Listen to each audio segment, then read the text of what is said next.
Hello Aquarius friends, I'm Annie Botticelli and welcome to my video, Aquarius December 2020 Must Knows. We have an epic conclusion to our really crazy year, ending with a historic aspect of ultimate proportions and an eclipse. But overall, I'm super excited about this month, especially for Aquarius, and I will go into the details as to why. So I'm going to stay organized here and have my list so we can cover all the things that I wanted to tell you. The first very important must know of this month that it is full steam ahead. We've been waiting for the time of open stars to do anything and everything, moves, contracts, agreements, big decisions, launches, and the stars have not been quite right for those things. However, towards the end of November, we started to have it brewing. Once Mars went direct, we dealt with Mercury. Now here in December, we've got almost all of the planets moving direct. And in January, all of them are going to be moving direct, at least the traditional ones that we look at. And that is very rare, and that definitely is a notable time. And you can see in my little equation here, direct movement of the stars equals forward movement for us. Okay, so just know that stagnation is very likely going to have come to an end at this point, and you will see a lot of busy activity and movement. Okay, so the second major must know is we have to talk about the Sagittarius energy. It dominates this month. Not only do we have the Sun and Mercury moving through Sagittarius, but we also have an eclipse at 23 degrees of Sagittarius. That's the second eclipse in this eclipse cycle, the first having been November 30th at 8 degrees of Gemini. Now, definitely watch my November report to see where that November eclipse is hitting for you, because that is very relevant in December as well. But I go into the details as to where everyone in the Aquarius spectrum will be experiencing that November 30th eclipse. And I will talk about where you're going to experience this December 14th eclipse in this video as well. So you'll be covered as far as knowing what the possibilities are for how this might manifest. But it's very notable because the aspect that the angle that Sagittarius placements make, whether it's an eclipse or the movement of the personal planets, they make a wonderful aspect with Aquarius, which is part of why I'm so jazzed up for you all. Obviously, with Saturn and Jupiter moving into your sign, this is already a very momentous time for you.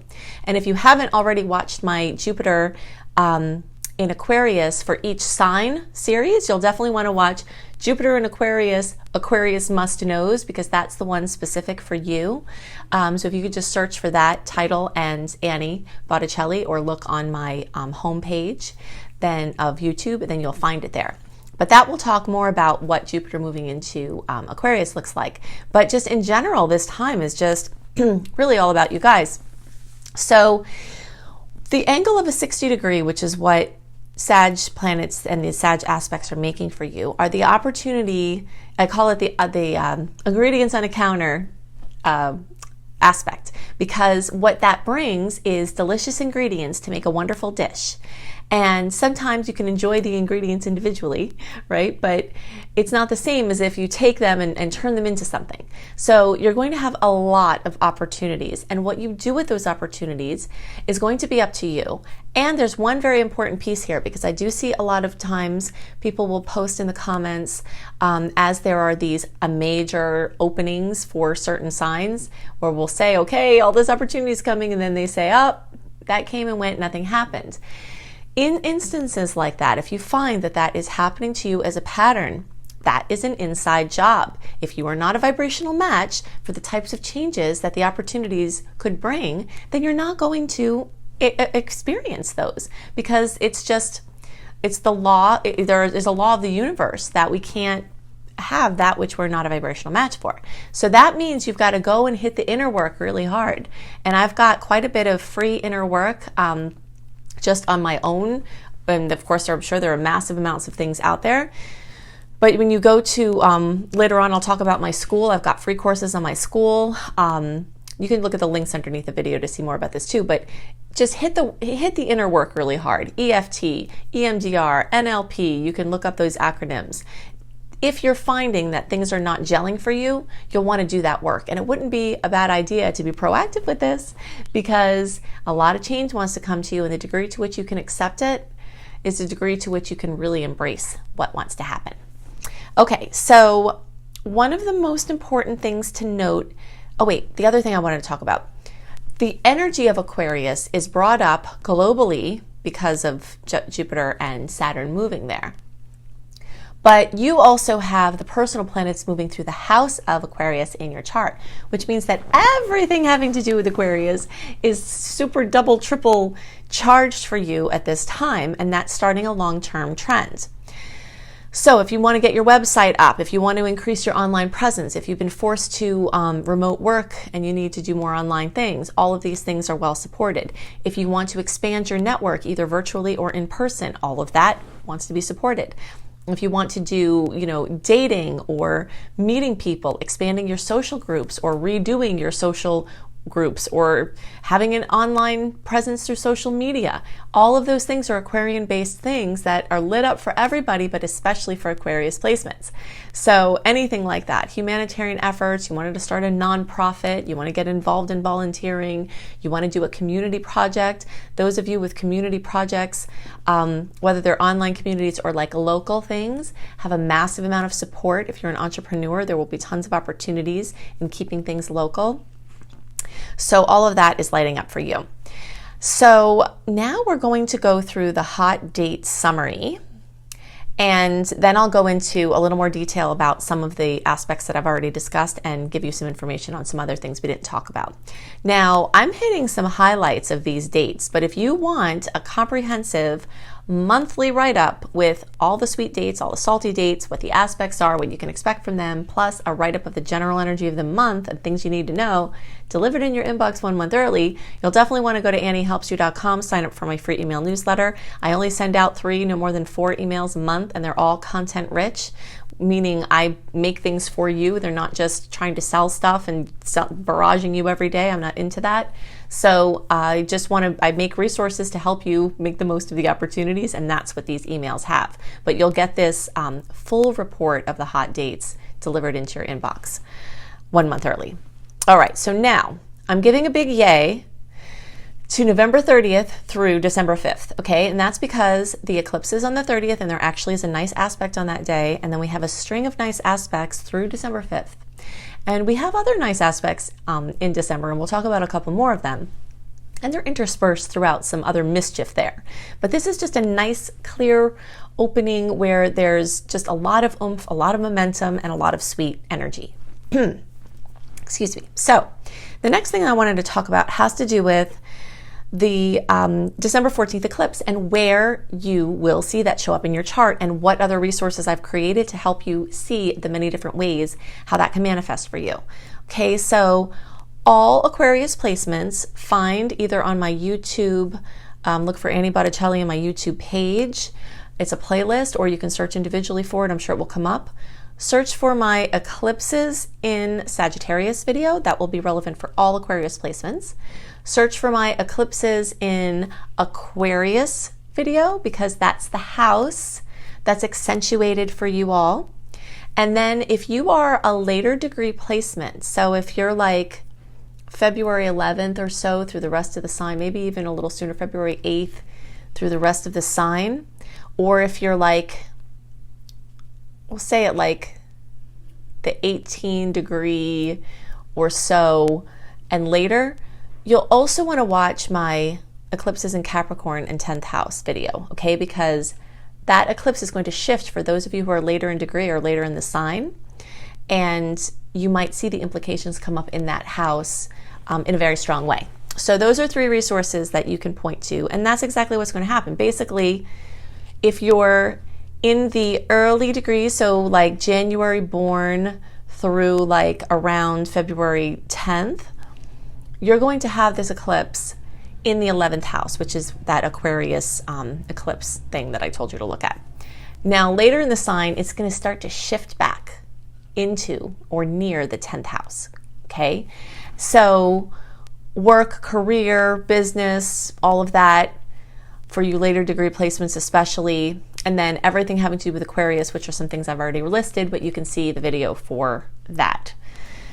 I put a lot of time in making that eclipse series, so I hope that you take the time to look at it, because it shows the compilation of, from doing thousands of live readings and doing horoscopes for 8 years, of what I've seen happen, like the gamut of the ways I've seen it manifest, and you can see all the details there. Okay, so another couple of dates as they relate to the eclipses are December 18th and December 25th and 26th. When planets are moving along in the sky and they hit the point that the eclipse occurred, it's an activator for eclipse news and eclipse information. Okay, so on December 18th, Mercury is going to cross over that eclipse point. And then the 25th and 26th of December, Mars is going to move through there. So news or things moving along in the eclipse department are likely to come up at around those dates because of the movement of those planets. Also, make sure to know, if you don't know my work, I usually talk a lot about this, and I talked a lot about this in the November horoscope too. Eclipses tend to show up their storylines 4 to 6 weeks and like get hot and heavy 4 to 6 weeks or more even before the actual eclipse.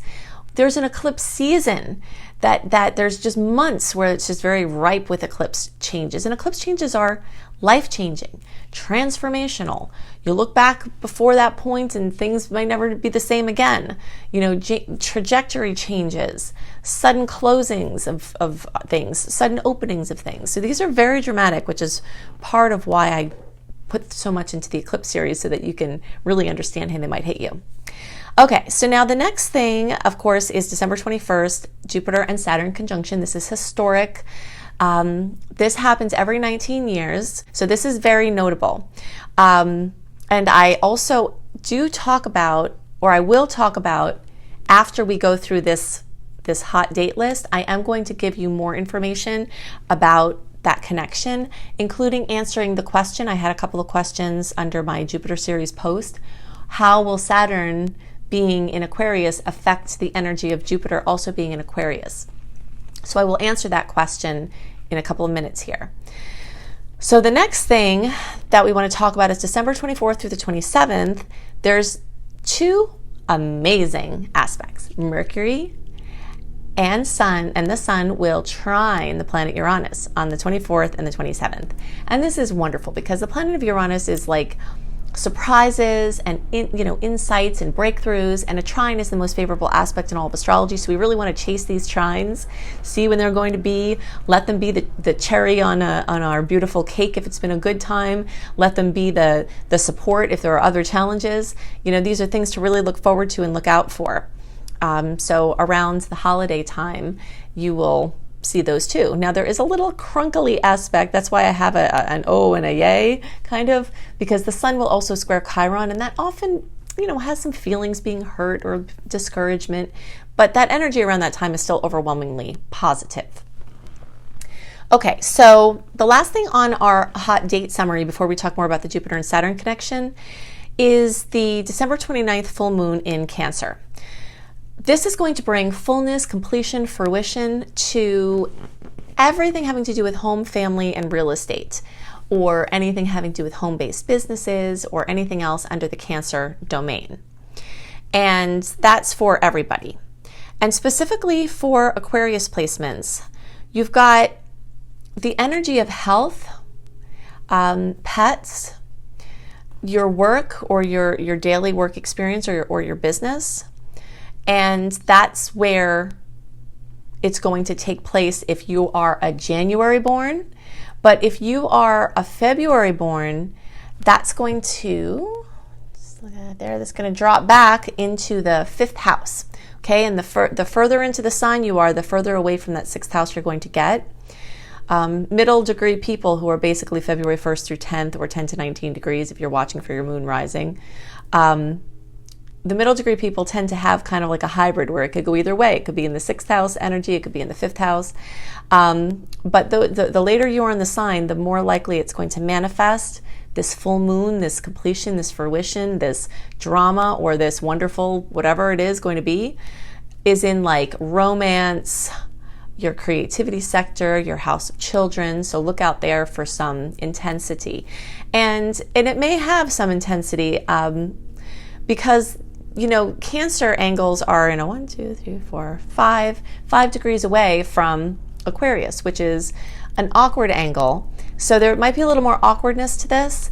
And that's going to be especially for those of you who are closer to 9 degrees. So like the very end of February, the very end of January, sorry, or like the first couple of days of February, that's going to be, more intense, because the closer to 9 degrees, the more intense it will be, and it will directly hit your Aquarius placement with that awkward angle. But I want to focus now on this topic of, if Jupiter, the great expander, is moving through Aquarius and it's moving through a certain section of your chart, then what happens when Saturn, the cruncher, the restrictor, the limiter, is also moving through? So the first must know with that is that, yes, Saturn can run a little interference as far as what Jupiter is trying to do. But in this particular sign of Aquarius, I'm not seeing that as much of a troublemaker as it was in Capricorn, because Jupiter is super happy in Aquarius. And when Jupiter is moving through a sign that it's happy in, it can get really carried away. Okay, Jupiter rules excess. And I know a lot about this. I have an astrologer friend who calls me a one-woman Jupiter transit because I have so many placements of Sagittarius in my chart that, like, the epitome of all of the energy of Jupiter in myself, my expression in my life, is like very Jupiterian, okay? It can be extremely excessive to a fault, to where it burns itself out, to where it turns into something not great, okay? And so I see Saturn kind of hanging out there. It's like a little babysitter. It's like saying, okay, I see you're happy and you're rambunctious with your new toy of being in a sign that it likes. Here, let's just kind of make that more sustainable, make that more effective, make that more responsible, and have that be more of like a constructive accomplishment. You can also kind of think of this energy like a prescribed burn, when they're trying to clear out some underbrush to protect from wildfire issues in the future. A prescribed burn allows a burn to only get so far so that it can be productive, and then it just cuts it off. So I see this as kind of like a little guardian protector in this case. And so that's exciting. Now, something else to know about this is that Jupiter and Saturn are only in close proximity in the sign of Aquarius for December and January. Then after that, Jupiter just rolls out and leaves Saturn, the old guy, in the dust. It's like, he's like, okay, father time, I'm going to be on with this. And it just kind of races through Aquarius. And then when it does retrograde, it still stays at the later degrees of Aquarius. So it's not going to come back in the very close proximity that we're seeing here in the December-January timeframe. So the most hindrance and the most challenged points of them coming together we're likely to see in the December-January timeframe, but hopefully that will soften over time. And then just kind of see them as like working in cooperation as they're moving through the different areas of your chart, which again, this is going to kind of be staggered. So I'm not that concerned about a lot of negative effects of it. I'm more interested in how there are likely to be positive and supportive effects for the reasons that I mentioned. Okay, so there were two other things I wanted to mention about this. The conjunction that Jupiter and Saturn makes is at 0 degrees. It's right at the beginning of Aquarius. And at that time, we have the planet Pallas Athena right there. And Juno is right there in a 60-degree angle, which is a super positive angle. Okay, so this is speaking to the feminine principle coming into play here in a more notable way. And this is kind of a way of the future. The future is going to have more of this feminine masculine balance. And notice that I'm not saying male or female. It transcends the gender distinction. It's the energy of feminine and masculine within ourselves. It's the energy of feminine and masculine within the society, within the systems. It's just adding more of that balance. So with these two ladies here, kind of supporting this connection, I think it's going to speak to a really nice balance that can also hopefully offset some of the challenge points. And we are in for another wild ride in 2021, I'll be honest with you, but I think the types of changes that will come from the outer planets coming together are more progressive and more have to do with the fact that change is coming and there will be resistance to the change, and that some of the changes that are suggested are not necessarily the best ones, and kind of finding the balance. You know, that's going to be the story of 2021. So if you'd like to have more information about how astrology can help you and how your awareness of the transits can be supportive to everything that you're working on, I have lots of free resources. The free resources are also linked with hyperlinks in the notes below the video. If you click on the more button and the arrow, it's down there. But the first thing to know is you definitely want to go to anniehelpsyou.com, peruse my blog, especially my astrology blog if you're interested in astrology, and sign up for my free email newsletter. That is a definite must do, because that will give you, I don't send out very many emails, and they're all very content rich with things that I've created to help you. I don't send out random emails. I send out about 3, no more than 4 emails a month. And they all have, again, links to things that will help you that I've created or that some other people are posting on my blog. So the next thing to note is that you get Shine, my 28-day virtual coaching program, for free when you sign up for my email newsletter. Okay, the second resource is go to lumelife.com, L-U-M-E life.com. That's my school, Luminous Life Multiversity.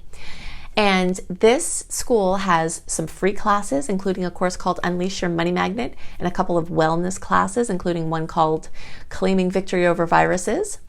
And then there are also paid courses. Most of my offerings are free, but I do have some paid courses that keep everything going. And one of them is a course called Becoming a Professional Astrologer Mastery Course. If you resonate with how I teach and you want to learn, I can help you to do that. My course is so crazy comprehensive. If you think I go into details in the videos and my other resources, you'll be blown away by the amount of magic that you have at your fingertips, whether it's for your personal pursuits and you don't want to do astrology professionally, or for your professional pursuits. The next thing is at cozybysweetstarlight.com. You will see my written horoscopes, which are much more simple and easier to follow. They're less technical. Also a month, I post my videos for the horoscopes 4 to 6 weeks early, and I post my written horoscopes at least a month early. So you'll see those at cozybysweetstarlight.com, plus an ever-growing list of astrology-kissed blogs, ways that you can utilize your knowledge of the stars and syncing up with the natural rhythms. And speaking of syncing up with the natural rhythms of the universe, definitely get my book, Planetology, How to Align with the Natural Rhythms of the Universe. You can get it on Kindle, you can get it on Audible, you can get it in print, and I suggest Audible one might not be out till like the end of, maybe the beginning to end of November. But you can get the print edition ordered now, and I suggest you get Audible and print because it's a long book and you'll want Audible for that. And it's a reference book, a beautiful hardcover reference book, so you'll want that too. Okay, so you can see it on Amazon, you can see it at any major bookseller. Planetology, How to Align with the Natural Rhythms of the Universe. I hope you have a wonderful month, and I'll see you next month.